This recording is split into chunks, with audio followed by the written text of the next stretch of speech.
Hello दोस्तों, आज मैं आपके लिए ये लेकर आई हूँ टाइप्स ऑफ कंप्यूटर, यानी कंप्यूटर कितने प्रकार का होता है। तो हम देखेंगे कि बेसिकली हम जो कंप्यूटर को के टाइप्स को बांटते हैं वो 3 प्रकार में बांटते हैं। पहले तो होते हैं कि उद्देश्य के आधार पर कंप्यूटर, उद्देश्य के आधार पर कंप्यूटर। दूसरे होते हैं कार्य पद्धति के आधार पर कंप्यूटर, ओके, कार्य पद्धति के आधार पर। और तीसरा जो होता है वो होता है आकार के आधार पर कंप्यूटर, आकार के आधार पर कंप्यूटर। अब सबसे पहले ये जान लेंगे कि तीनों प्रकार में से और भी इन्हें डिस्ट्रीब्यूट किया गया है अलग अलग। तो सबसे पहले ये देखते हैं कि उद्देश्य के आधार पर कंप्यूटर कितने प्रकार के होते हैं। ठीक है, तो इसको थोड़ा रफ कर देते हैं और हम सबसे पहले जानते हैं कि उद्देश्य के आधार पर कंप्यूटर कितने प्रकार के होते हैं। तो उद्देश्य के आधार पर कंप्यूटर को 2 भागों में वर्गीकृत किया गया है। पहला होता है special purpose computer, special purpose computer, और दूसरा होता है जनरल पर्पस कंप्यूटर, और दूसरा होता है जनरल पर्पस कंप्यूटर। तो ऐसे ये 2 प्रकार के कंप्यूटर होते हैं। तो स्पेशल पर्पस, जैसे नाम से समझ में आ रहा, जो स्पेशल काम करे तो वो स्पेशल पर्पस कंप्यूटर कहलाता है। तो ये इन कंप्यूटर का उपयोग किसी एक निश्चित या विशेष तरह के कार्य में आने वाली कठिनाई को दूर करने के लिए किया जाता है। किसी विशेष उपयोग के लिए ऐसे सिस्टम अत्यधिक प्रभावकारी होते हैं। जैसे कि अब इसका उदाहरण ले लें कि आपने देखा हुआ ऑटोमेटिक, हमारे यहाँ जो ट्रैफिक कंट्रोल सिस्टम होता है, तो ट्रैफिक कंट्रोल सिस्टम हुआ है ना ऑटोमेटिक, और ऑटोमेटिक एयरक्राफ्ट लैंडिंग जो होती है, एयरक्राफ्ट लैंडिंग है ना, हवाई जहाज वगैरह की, तो उसके लिए यानी स्पेशल कामों के लिए इसका यूज़ किया जाता है। स्पेशल काम वो भी हो सकते हैं, अंतरिक्ष संबंधी काम भी हो सकते हैं, है ना। तो इस प्रकार के स्पेशल पर्पस कंप्यूटर का उपयोग किसी विशेष कार्य के लिए किया जाता है। दूसरा होता है जनरल पर्पस कंप्यूटर। तो जनरल पर्पस कंप्यूटर ऐसे कंप्यूटर होते हैं जो किसी विशेष कार्य के लिए निर्मित नहीं होते, ये सिर्फ जनरल काम ही करते हैं, एक सामान्य काम ही करते हैं। तो ये जो है एक से अधिक कठिनाइयों को दूर करने में सक्षम होते हैं तथा इनमें थोड़ा बहुत प्रोग्राम या निर्देश में परिवर्तन कर भिन्न भिन्न कार्य संपादित किए जा सकते हैं। यानी ये विशेष कार्य को तो कर सकते हैं, लेकिन उसमें भी हम यदि थोड़ा कार्य में परिवर्तन कर दें, जैसे कि हम किसी भी चीज़ का पूर्वानुमान लगाना चाहते हैं कि ये काम होगा कि नहीं होगा, है ना, पूर्वानुमान लगाने के लिए, या फिर कोई हमें जटिल अनुरूपण करना है, ठीक है, तो उसके लिए किसका उपयोग किया जाता है? जनरल पर्पस कंप्यूटर का उपयोग किया जाता है। तो ये हमारा हो गया उद्देश्य के आधार पर कंप्यूटर। दूसरा हम देखते हैं कार्य पद्धति के आधार पर कंप्यूटर। तो कार्य पद्धति के आधार पर जो कंप्यूटर हैं वो 3 तरीके से होते हैं, ठीक है। पहला तो होता है डिजिटल कंप्यूटर, दूसरा होता है एनालॉग कंप्यूटर, और तीसरा होता है हाइब्रिड कंप्यूटर। अब हम देखते हैं डिजिटल कंप्यूटर क्या होता है। डिजिटल, जैसा कि हमें शब्द से स्पष्ट हो रहा है, डिजिट, डिजिट मीन्स होता है अंक। अंक मीन्स कौन से कंप्यूटर है तो 0 और 1 का यूज करेगा सिर्फ। तो डिजिटल कंप्यूटर जो होता है इसमें डेटा इलेक्ट्रॉनिक पल्स के रूप में तो निरूपित किया जाता है, लेकिन वो किस में होते हैं? 0 और 1 के फॉर्म में होते हैं। इसलिए इनकी गति जो होती है बहुत तीव्र गति के होते हैं। इसका बहुत अच्छा उदाहरण हम दे सकते हैं आपको, डिजिटल घड़ी, जो आपको कहीं भी देखने को मिल जाएगी, रेड कलर में उसके अंक लिखे होते हैं। और आधुनिक डिजिटल कंप्यूटर में बाइनरी सिस्टम का यूज़ किया जाता है, यही 0 और 1 यही बाइनरी कहलाता है। तो ये हुआ डिजिटल कंप्यूटर। सेकंड होता है एनालॉग कंप्यूटर।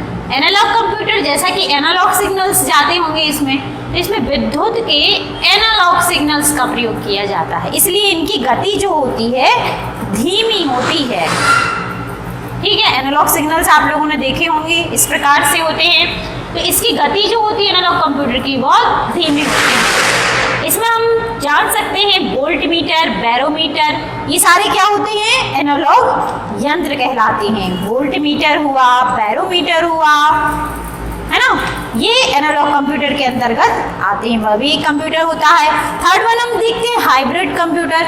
हाइब्रिड मीन्स होता है जो डिजिटल प्लस एनालॉग का मिश्रण हो, वो हाइब्रिड कंप्यूटर कहलाता है। ठीक है, इनमें इनपुट तथा आउटपुट एनालॉग रूप में होता है और प्रोसेसिंग जो होती है वो डिजिटल रूप में होती है ना। एनालॉग रूप में क्या होता है, इनपुट और आउटपुट, और प्रोसेसिंग जो होती है वो डिजिटल रूप में होती है। इसका एक उदाहरण भी हम देख सकते हैं, एनालॉग से डिजिटल कन्वर्टर और डिजिटल से एनालॉग कन्वर्टर जो लगाए होते हैं हमारे सीपीयू के यहाँ, वो हाइब्रिड कंप्यूटर का ये बहुत अच्छा उदाहरण हम कई तरीके से देख सकते हैं इसकी। तो हाइब्रिड कंप्यूटर क्या होता है, जो एनालॉग तथा डिजिटल का मिश्रण होता है और जिसमें एनालॉग के में इनपुट तथा आउटपुट एनालॉग रूप में होता है और प्रोसेसिंग के लिए डिजिटल रूप होता है इसका। अब थर्ड वन हम देखते हैं, इसके लिए देखते हैं आकार के आधार पर कंप्यूटर का वर्गीकरण। तो आकार के आधार पर कंप्यूटर का वर्गीकरण कई तरीके से किया जा सकता है, जैसे कि हम देख सकते हैं main frame computer, main frame. Second one हम देखते हैं कि mini computer. Third micro computer. Fourth personal computer. Next देख सकते हैं हम लैपटॉप पीसी, जो आजकल बहुत मार्केट में आ रहा है, जिनकी डिमांड बहुत होती जा रही है। और नेक्स्ट हम देख सकते हैं पॉम टॉप कंप्यूटर। पॉम मीन्स होता है हथेली, हथेली के ऊपर रखकर जो चलाया जाए वो पॉम टॉप कंप्यूटर होता है। सबसे पहले हम देखते हैं मैन फ्रेम कंप्यूटर। तो मैन फ्रेम कंप्यूटर जो होते हैं, इन मशीनों की विशेषता है कि ये इनकी जो इंटरनल मेमोरी होती है वो बहुत लार्ज होती है। क्या होती है इनकी इंटरनल मेमोरी? इंटरनल मेमोरी जो होती है इनकी बहुत लार्ज होती है ना। इसकी कार्य करने की क्षमता और गति भी बहुत अधिक होती है और इन सिस्टम पर एक साथ एक से अधिक लोग भी कार्य कर सकते हैं, इसलिए इनको मल्टी यूज़र कहा जाता है। ये आकार में बड़े भी होते हैं। इसको बेल लैबोरेटरी में बनाया गया था। ये बैंक के लिए यूज़ हो सकते हैं, अनुसंधान रिसर्च के लिए यूज़ हो सकते हैं। ये इनके यूजेस हैं, रिसर्च के लिए यूज़ हो सकते हैं। ये कहलाते हैं मेन फ्रेम कंप्यूटर। ओके, जैसे हमने नाम शायद आप लोगों ने सुना होगा IBM 370, ये मेन फ्रेम कंप्यूटर है। ओके, तो ये हुआ हमारा main frame computer. Next one हम देखते हैं मिनी कंप्यूटर। थोड़ा सा हम इसको रफ कर दें ताकि हमें समझने में आसानी हो जाए। सिर्फ हम मिनी कंप्यूटर को हाईलाइट करेंगे। Okay, mini computer. Mini computer क्या है, तो कि मिनी मीन्स छोटा, हमें शब्द से स्पष्ट हो रहा है। तो ये आकार में कैसे होते हैं, मेन फ्रेम कंप्यूटर से छोटे होते हैं, और लेकिन इनकी संग्रहण क्षमता जो होती है, जो स्टोरेज कैपेसिटी होती है, वो बहुत अधिक होती है।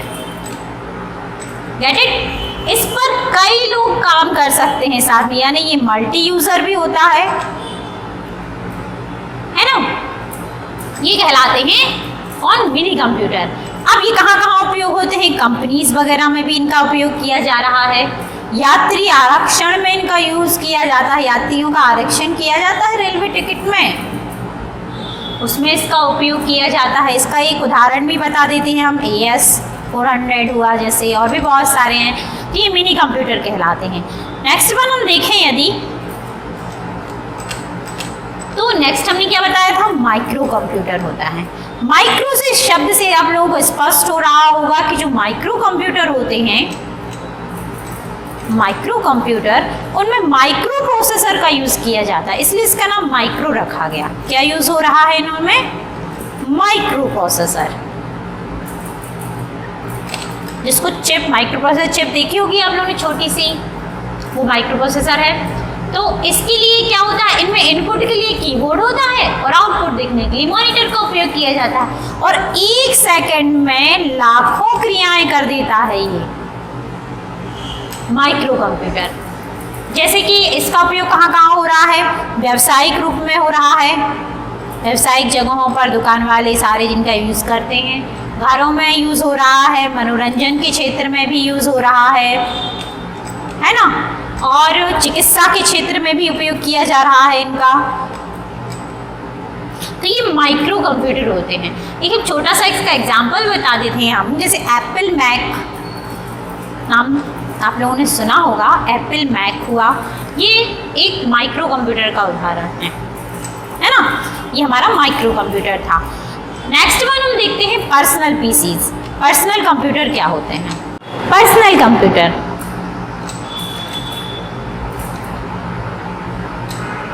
ये हमारे सारे आकार के आधार पर कंप्यूटर चल रहे हैं। पर्सनल कंप्यूटर जो होते हैं आकार में बहुत छोटे होते हैं, ठीक है। यह एक माइक्रो कंप्यूटर का, इन्हें माइक्रो कंप्यूटर ही कहा जा सकता है क्योंकि उसी का रूप होते हैं ये, है ना।